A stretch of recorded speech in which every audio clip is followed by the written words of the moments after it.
Chapter 2. And it came to pass in the month Nisan, in the 20th year of Artaxerxes the king, that wine was before him. And I took up the wine, and gave it unto the king. Now I had not been before time sad in his presence. Wherefore the king said unto me, Why is thy countenance sad, seeing thou art not sick?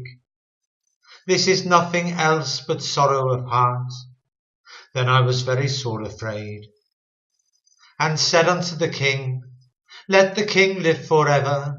Why should not my countenance be sad, when the city, the place of my father's sepulchres, lieth waste, and the gates thereof are consumed with fire? Then the king said unto me, For what dost thou make request? So I prayed to the God of heaven. And I said unto the king, If it please the king, and if thy servant have found favour in thy sight, that thou wouldest send me unto Judah, unto the city of my father's sepulchres, that I may build it. And the king said unto me, the queen also sitting by him, For how long shall thy journey be, and when wilt thou return? So it pleased the king to send me, and I set him a time. Moreover I said unto the king, If it please the king, let letters be given me to the governors beyond the river, that they may convey me over till I come unto Judah. And a letter unto Asaph, the keeper of the king's forest, that he may give me timber to make beams for the gates of the palace which appertaineth to the house, and for the wall of the city, and for the house that I shall enter into. And the king granted me according to the good hand of my God upon me. Then I came to the governors beyond the river, and gave them the king's letters. Now the king had sent captains of the army and horsemen with me. When Sanballat the Horonite and Tobiah the servant, the Ammonite, heard of it, it grieved them exceedingly that there was come a man to seek the welfare of the children of Israel. So I came to Jerusalem, and was there 3 days. And I arose in the night, I and some few men with me. Neither told I any man what my God had put in my heart to do at Jerusalem. Neither was there any beast with me, save the beast that I rode upon.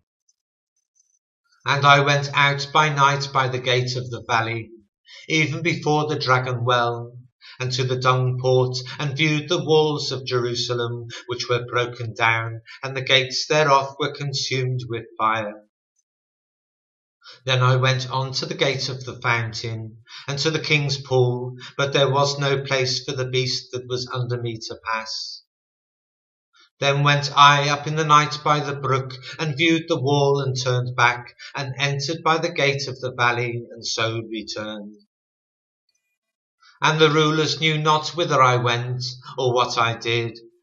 Neither had I as yet told it to the Jews, nor to the priests, nor to the nobles, nor to the rulers, nor to the rest that did the work.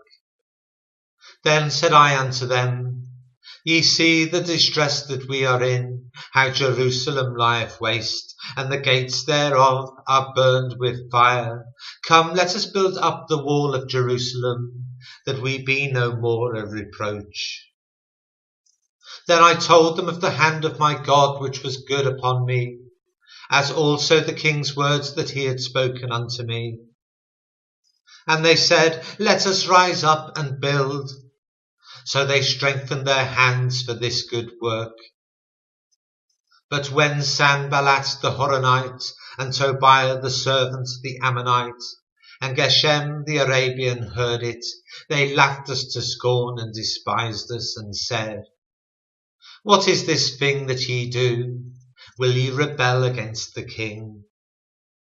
Then answered I them, and said unto them, The God of heaven, he will prosper us. Therefore we, his servants, will arise and build. But ye have no portion, nor right, nor memorial in Jerusalem.